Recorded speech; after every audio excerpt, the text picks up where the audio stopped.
First thing I do is a whole pack of bacon. Gotta have it. You want to slice up that bacon into 1-inch pieces. After you get that bacon crisped up like that, you want to go add your sausage.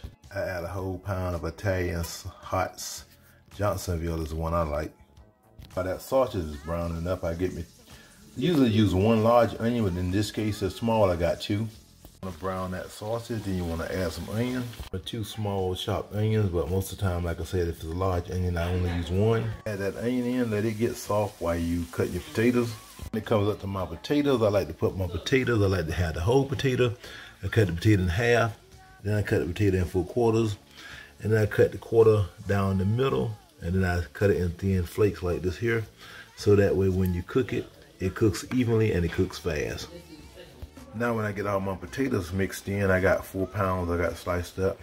Get your can of beef broth. You can use water if you don't have any, but I like to use beef broth, extra flavor.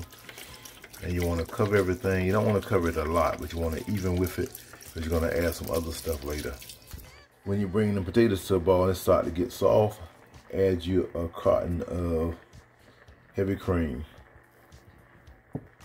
Okay, this is what separates the men from the boys. When you go to Olive Garden and get this soup, see how runny that is? Look at there, running, like water. Okay, what I do after the fact, I get me probably 2 cups of flour and some water. I make it real pasty, and I add that in, thicken it up so it's like clam chowder. Okay, you see that consistency now, like clam chowder? Look how thick that is and pasty. That's what you want.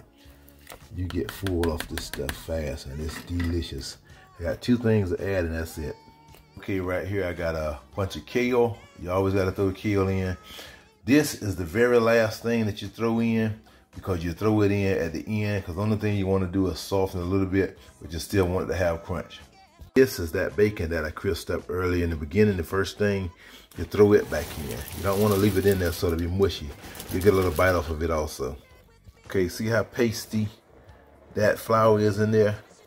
And you add it in, and it's gonna make it like a thick clam chowder. You have a bingo, done.